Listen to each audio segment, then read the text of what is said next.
One thing I'd like to say at the beginning, I'm speaking on behalf of the Cyberboards Institute, which is equal to speaking personally as myself.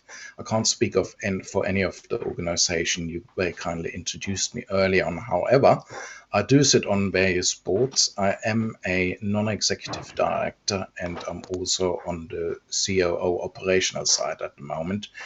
I wished I was a good ethical hacker. I guess I'm not yet. I've got an ethical hacking certification and I guess a fairly grounded understanding of what's happening in the cybersecurity space and hacking space. My background is really banking, both retail, wholesale, and investment banking, but then also probably for the better part of 20 years risk management. And since the FCA came along in 2013, or actually a little bit before, with the topic of conduct risk, I've spent quite a lot of work in that particular space, looking at what firms, financial institutions are doing from a pure risk culture and behavioral perspective, if you like. That said, I guess I'm very mindful that we haven't got just financial institutions. We have a broad selection of the whole of the UK sector and a lot of SMEs here. So I will be mindful of that, and I'm trying to keep it as non-technical as possible, because otherwise we would be losing probably most of the participants very, very quickly. That said, the way I've structured this presentation, it is called Cybersecurity Essentials for the Board, C-Suite and NEDs.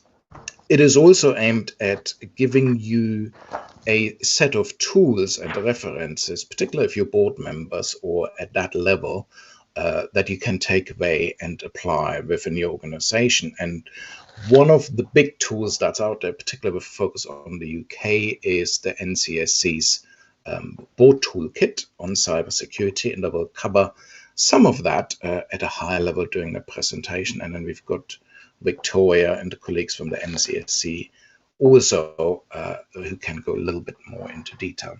From a timing perspective, I've structured it in, I guess, post-COVID and current state where we are right now. And that said, I think before COVID, board level cybersecurity was something, and maybe still is to some extent, that hasn't really been looked at, spoken to, and enough listened about at the board level, let alone any, building up any particular understanding of what that entails. And one of the reasons, I guess, or maybe two of the reasons for this, is that first of all, it's quite technical.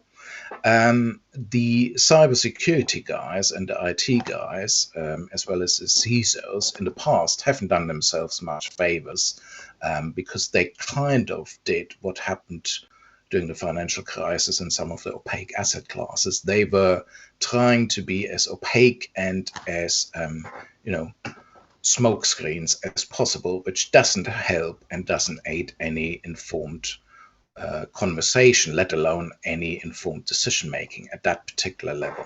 That, of course, has changed a little bit, but before COVID, there's a conundrum from a board's and its perspective.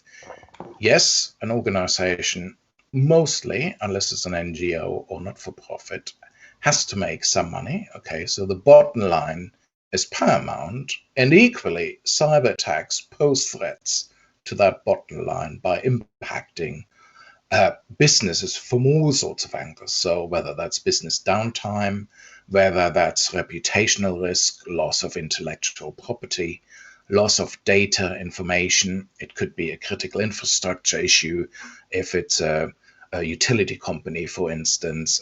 It could be, and we've seen that, I think it was 2 years ago now, with the WannaCry attack on the NHS in particular. It could be health and safety issues for employees, and not just employees, the general public.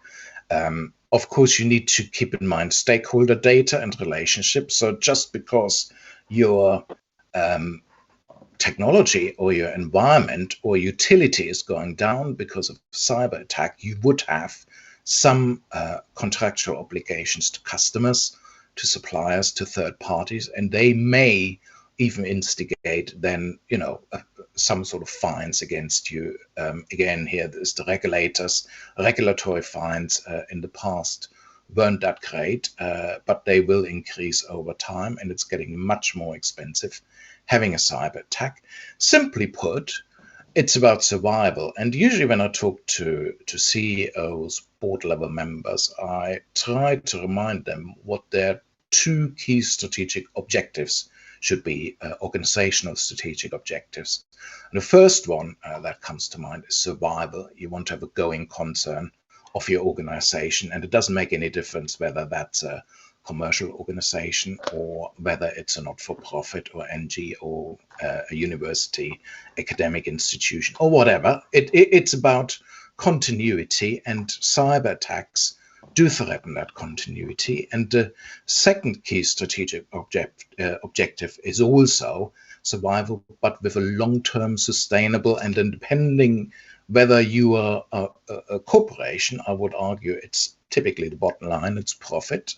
If you are an NGO type organization, it could be a benefit for the greater good. But both ways, both are very, very important. So the survival is the going concern, and the long-term sustainability from whatever perspective and angle you're coming on. Now, we had a couple of pre-chats about the presentation tonight, and one of our panelists, Wendy, quite rightly raised a point the other day. She said, actually, we shouldn't just, and boards shouldn't just think about robust cybersecurity to preserve the company's value and to preserve the going concern. We should also think about how robust cybersecurity can help growing companies, for the simple reason, if you are a internet service provider or if you are a mobile phone company and you get hacked, chances are some of your customers will jump ship and will go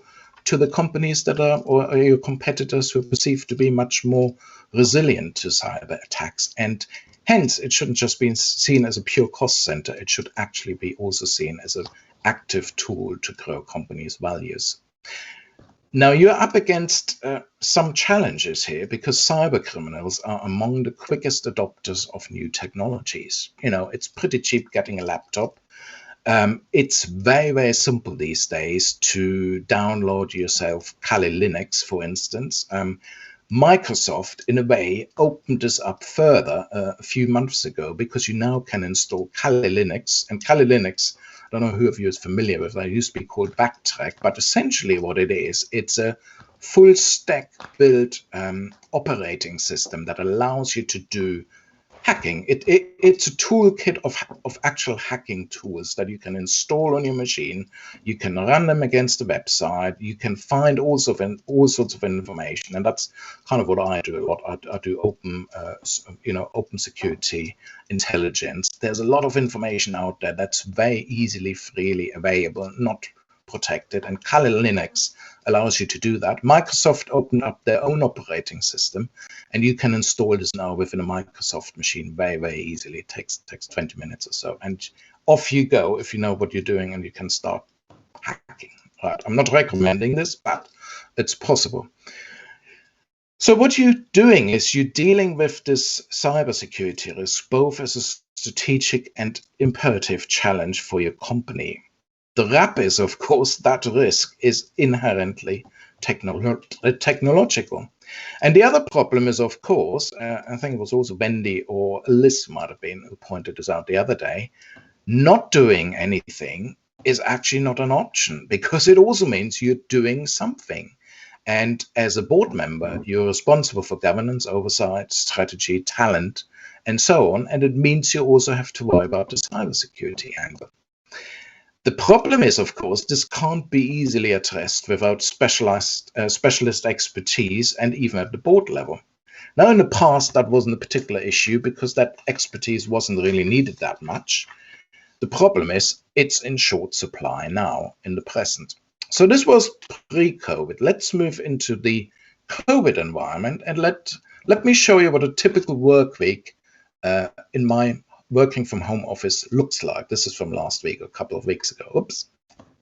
So because of some of the work I do, I try to protect myself as much as possible. And I wouldn't say it's almost possible, but there is certain tools available that allow you to do that. Previously, there was a recommendation if you're connected to the internet, you should at least have some antivirus software. Now forget that. It's not good enough. It's not going to protect you anymore from all the sorts of attacks that will happen in a post-COVID working from home type environment. And you can see two things here. The screen on the left is just a screenshot from my home-based router. Now, luckily, that router has got built-in threat protection, and that allows me to analyze the kind of attacks that have happened. If you have one of these typical routers that you would get from your internet service provider, they don't usually come with that kind of software built in. And there is a good chance that some of these attacks, you can see here, for instance, attempted user privilege gain, so trying to hack my password, basically. Some of these attacks will get through. And I mean, even in a 7-day period, 444 attacks, high priority, high severity, it's quite bad. If you then run a malware engine against your machine, you will find all sorts of other things potentially that are running in the background. Now, this is one I stuck into my web browser deliberately, because that was a web address I got from a text message that pretended to be from, and you can see it here, HSBC saying there has been a malware attack on your bank account. Please log into that website and change your password. So if I do that on a phone, the phone wouldn't necessarily know any different. If I do it on my machine, the machine does know the difference, because you can see the phishing attack alert was triggered. And I knew this was a phishing website, but I wanted to include that on the screen here. You have to be very, very careful. And the reason is, it's the current state of play. Digital transformation drivers previously were either CEO or the CTO, and maybe the CISO or something along these lines. Forget all of that. Since COVID came along, COVID has become the main digital transformation driver. Why is that? Well, very simple. Complexities have gone up, probably exponentially. Controls have gone down, possibly to almost nothing.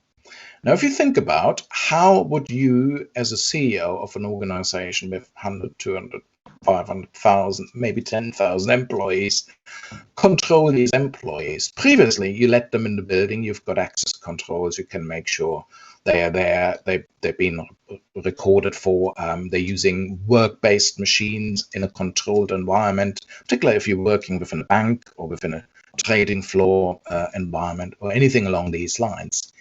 Here, in a working from home environment, you can forget that. It's not robust, it's not a controlled environment. And even if you're using tools like the ones I showed you on the previous slide, you're still working from home. One thing we haven't touched upon yet, and from a culture and conduct perspective, I'm quite keen on that theme as well. You need to keep in mind that I think before COVID, it was about 80% of cyber attacks or hacking attacks were successful, not because the computers are broken. Realistically, all computers are broken, in fairness, but because certain things haven't been done and the housekeeping was lacking. So the conduct by using these tools. The problem is now, psychologically, you've got employees that are working from home, and you're kind of taking them out of the bell-curved controlled environment at the working environment, right, the business type of environment. You're taking them into both tail ends, and the tail end could either be the employee is very relaxed because they are working at home in the working, home environment, and they're doing certain things they wouldn't normally be doing at work. The other end of the spectrum is, of course, employees are stressed because they are working from home. They got many distractions. They got kids, they got pets, they got partners, they got deliveries, they've got Amazon, they got Tesco, whatever. All of this is bringing their own challenges.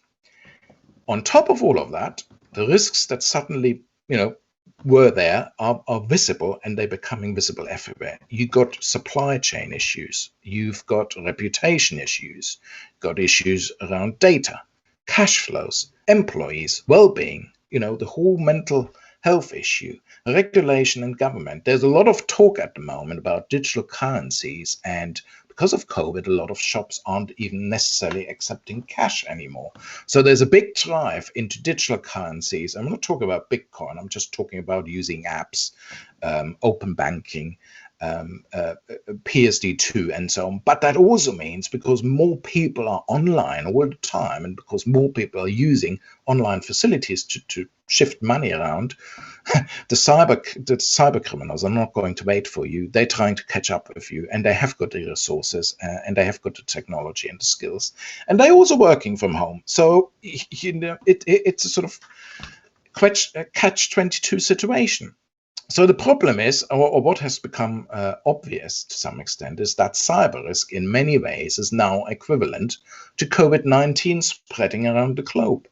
It doesn't stop with borders. It's a global issue. And we discussed this the other day with colleagues from the NCSC.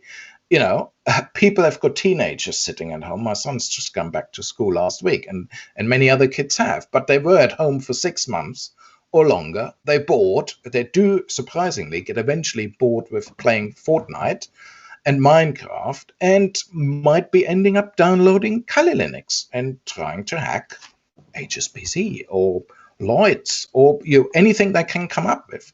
It's easy. It's not difficult. It's a fully fledged GUI-driven environment that allows you to hack. So the sudden realization, particularly at a board level, really needs to be that cyber risk is both a strategic and a business risk. It needs to sit within that typical enterprise-wide risk framework or the operational risk framework. It shouldn't be a sort of techie silo thing that nobody wants to talk about, because it's the IT guys that are worrying about and nobody else. Another thing we discussed, and I discussed it with Tony a little bit yesterday, everyone is talking future new normal. But what is that going to look like? It's at the moment, it's an unknown and a hybrid of potentially very insecure ways of working together. So the result of all of this is the boards need cybersecurity expertise, and they need it pretty quick. Now, lucky enough, we've got the NCSE coming up with the Cybersecurity Board Toolkit. This has been going for some time, and I think it's becoming much more prominent in the current working from home environment. The toolkit itself is a sector and size agnostic toolkit specifically for boards, NEDs, and members of the C-suite. It is aimed at helping board members to fulfill their fiduciary responsibilities, including, of course, strategy, culture, risk governance, talent, and compliance. It does get a little bit technical, but the idea is it should really aid fluent conversations with the technical experts. So the CISOs, the COOs, the CTOs, depending on what your organization looks like. And it's a mix of communication aid, board level assessment tool, and aid memoir to highlight areas that may need improving. I had a look at it earlier, and I'm just trying to see what I wrote down here. So it's basically an area of 9 thematic cyber areas, and I'll look at these. I'll show them to you in a minute. But it's made up out of 32 questions. They are aimed at the board, and they are also aimed at the individual organization. And the focus areas it touches upon as part of this board level cyber and infosec assessment are these blue boxes here. So what I've done is I've added a few bits and bobs from my perspective, practical perspective, onto the NCSC's toolkit in order to enhance it a little bit from organizational culture, conduct risk, and also the unknown unknowns or the black swan perspective. The blue boxes here is the areas, thematic areas that the NCSC is focusing about. And you can see here, it starts with, I changed the order actually a little bit, but it starts with strategy and objectives, very, very important from an organizational point of view. You always think about a strategy first at board level, and then you try to see how can I implement that into my business model? How can I implement it from a cybersecurity culture perspective? What should the baseline look like for cybersecurity? Almost a little bit like, and I haven't heard too many organizations and boards talking about this yet. What is the actual risk appetite for cybersecurity or cyber risk? Because realistically, I said this earlier on, all computers are broken. You won't be able to fix everything, but what are the things you should be focusing on? What are your key assets? What is your key IP, your value that you need to protect in case you do get attacked? It's also about the understanding of threats. It's about cyber risk management and the cybersecurity measures you are putting in place. So whether that's a cybersecurity policy, cybersecurity risk appetite statement, what kind of tools are you using? You've seen the malware bites, that's something I use at home, but there's other tools out there that allow you to guard your machines, even if they are connected. You need to build up an in-house expertise, of course, and the current challenge, I guess, already, particularly within the UK, is there is a digital skills gap, and I think expectations about 3-4 years down the line, there will be a shortfall of 300,000 people within the cybersec tech space expertise that can help you. So if you get in there early, and if you manage to build up that expertise, then well done of you.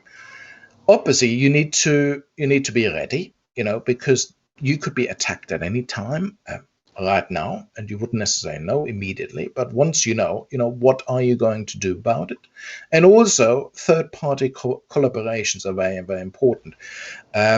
If you are part of a supply chain, the weakest link in the supply chain is one section you should be worrying about, because that can also impact you and your operations and your business. Organizational culture, conduct risk, the housekeeping.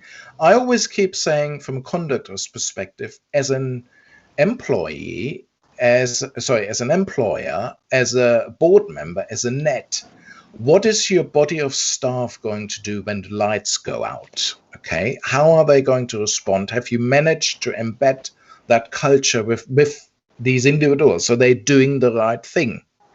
Guess what? In the current environment where you're working from home, you could argue the lights are out almost continuously, because all you might see people being online or offline, or the red dot or the green dot on Outlook, and that's probably it. So unless you can monitor them in other ways, you need to make sure they're behaving in the way you would expect them to behave. Which brings me to the next point, and you can hear by now I'm not English originally, so I'm using this little header, or abusing it a little bit. I'm saying take back control. Now, that's very important, because we are living in this largely uncontrolled environment right now. And quite frankly, with a potential second wave of COVID around the corner and additional lockdown measures coming in, this won't change anytime soon. And it probably gets worse with winter, I guess. So what you need to do is, and one thing you don't need to do is, you don't need to reinvent the wheel. What I would recommend to you is, look towards utilizing industry best practices. And I've attached to that, and hopefully Tony will send this slide deck around later. I've attached the last page with various references that are readily available for you to pick up. They aid both board communications, but they also get down a little bit technical route. And a little bit technical route, you can see here that the Center for Internet Security is a US-based organization, but what they suggest is, they suggest you as an organization, no matter how big or small, should consider putting certain controls in place. And you can see the dark blue ones are the basic controls they're talking about. Then they're talking about foundational controls, which most organizations probably should have. So for instance, wireless access, data protection, a need to know policy. Not everyone within the organization needs to be able to access and see everything, and so on. And then the last bit here is the awareness training, but also penetration testing. You need to make sure that your controls are working and that they are sufficiently robust.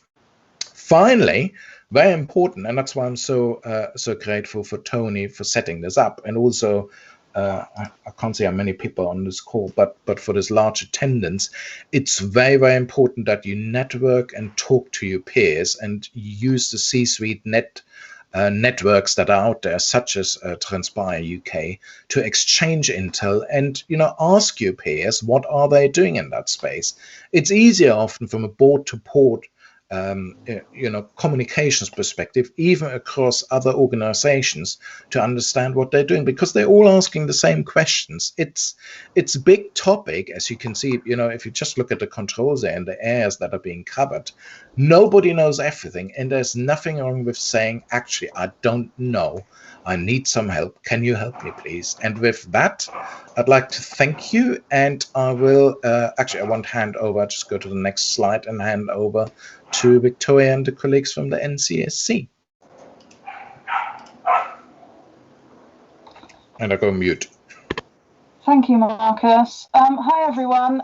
So yeah, my name's Victoria from the NCSC. I lead on SME engagement and retail. And we've also got my colleague Nico on the call as well, and they'll be able to answer maybe some more specific questions on the board toolkit if there are any at the end. So one thing, just to echo what Marcus has said there, like, boards really are pivotal to improving the cybersecurity of their organisations. And what happened when we looked to create the board toolkit is that we were frequently asked by board members, how do you know what good looks like for cybersecurity, and what questions should we be asking to seek assurance that we're actually doing the right things?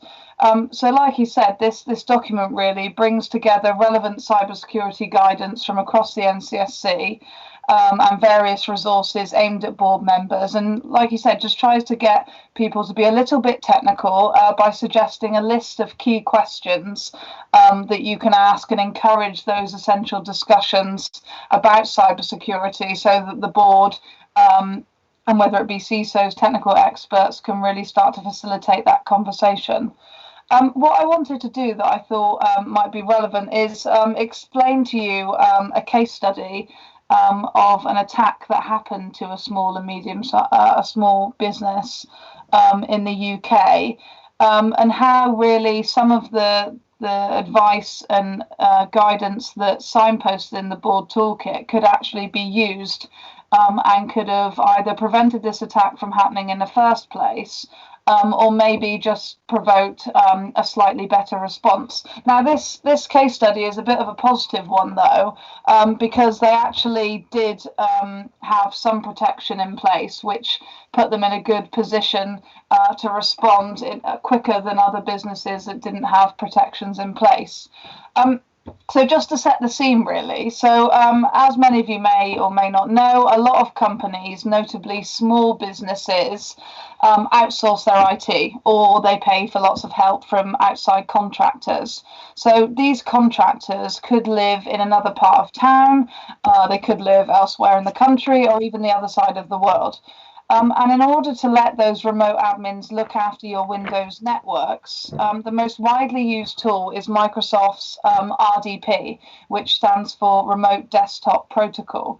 And this is a protocol for Windows Remote Desktop and Terminal Server. And what it is, it's sometimes used for remote user access to servers. So this is what happened specifically in this attack, where an employee was using RDP to connect whilst away from the office, traveling on a train.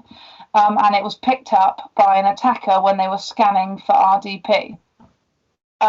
So in this specific example, the business network was compromised by a brute force RDP attack. So this is when they scan for the RDP server and attempt to log on, and they'll usually try and log on as an administrator, because they have more privileges and therefore can get more stuff off the network. And then they'll try a huge number of combination of values in order to discover passwords and then gain access. So what actually happened is, once they gained access, ransomware was then deployed onto the network, which encrypted data on 2 of their physical servers and a backup that was connected to the server at the time of the attack. So what impact did this have on the business? So luckily for the business, the company holds out-of-site backups. and they were able to restore a backup server within 4 days. So overall, they only lost 4 days worth of data and were therefore able to carry on business as usual. But obviously, that's still 4 days worth of data that they lost. And that could have been preventable just by a few really simple mitigation techniques. So we always say that it's really important to use complex passwords. So when an attacker uses a brute force attack and tries loads of different combinations of passwords, the simpler the password, the shorter the password, the easier and quicker it is to be able to breach that password. So we always say use complex passwords, and the NCSC advice around this is to create a long complex password, because length equals complexity, is to use 3 random words in order to get that length, and also it's easier for you to remember than having to think of a really long 20-character password. So think of either a sentence or three random words. We also say in this instance, when it comes to protecting your password, if it is an option, you should always enable 2-factor authentication. So there's 2 methods that you need to implement in order to actually get through. So whether it be a one-time passcode token that comes through and also your password. We also say it's really important to make sure you update your software with the latest patches, and also make regular backups of your files. And when you are making regular backups, it's really great that they held out-of-site backups, but also it's important to keep them disconnected from the server once you've completed the backup. Otherwise, it wouldn't have spread across to that backup that was connected to the server at the time of the attack. So hopefully that just brings to life a few things there, some really simple things that you could do to prevent yourself from being a victim of an attack of that type. And also it gives you the opportunity, which I think we might discuss later, to think about your laptop and your devices and your mobile phone that you're using to work, and how you should behave and think of protection methods when you're away from the office. And in a way, that's a little bit like what we've got now. You're away from the office, which is an environment which hopefully is secure, and you're taking your laptop and everything that you would use in that environment to your home. And it's really important to think about, I know we've got policies and procedures about what you have to do in the office in order to make sure you're doing software updates, making sure that you're having strong passwords. But do you think of those same things since we've moved to a way of working from home? And are you thinking about ways in which you can secure your router or have protection at home in order to think about those things? So just a bit of an example for you there. And the other thing, now we're on this reference pages here, that I wanted to mention off the back of one of Marcus's slides earlier. COVID really has been the driver for digital transformation this year, and it's something we picked up on quite early back in March, and we produced some guidance specific to COVID-19. So as you can see on the screen there, specific guidance on home working. So it's part of, it was made as part of managing the COVID-19 situation. And it was about a lot of organisations encouraging their staff to work from home, which obviously presents new cybersecurity challenges that need to be managed. So the home working guidance, which you can find on our website, recommends steps to take if your organisation is introducing or scaling up the amount of home working, which obviously a lot of organisations have been. So it looks at preparing staff for home working, setting up new accounts, and looking after devices. The other ones that are on that reference page around video conferencing. So obviously this is something that we're all used to now and that we're all relying on. And this is a piece of guidance that talks about how to choose a video conferencing service, how to deploy and configure that service, and also helping staff use those services securely, because a lot of people would have been using it for the first time. And finally on there is about moving from the physical to the digital. So a lot of businesses, a lot of small businesses, high street businesses have had to shutter their physical premise and move as much of their operations online as possible. online shopping and home working are pretty much overnight. They became the norm. So that shift is likely to change the nature and priorities of the IT services and support that your business relies on. So this guidance basically helps you determine how ready your business was and is for that transition, and it highlights the risks associated with that increased online presence. If you've had to set up a website for the first time, if you've had to close a physical premise and rely on digital services, and it includes a lot of security related questions for you to ask yourself as a business owner, but also for you to ask IT service providers if it's something that you outsource. So hopefully that just gives you a bit of an overview of the other types of guidance that we've got out there that's available. And we'd be happy when it gets to it to talk a bit more detail about the broad toolkit or answer any specific questions that you've got on why it's beneficial for you to use it. So thank you very much, Victoria and Marcus.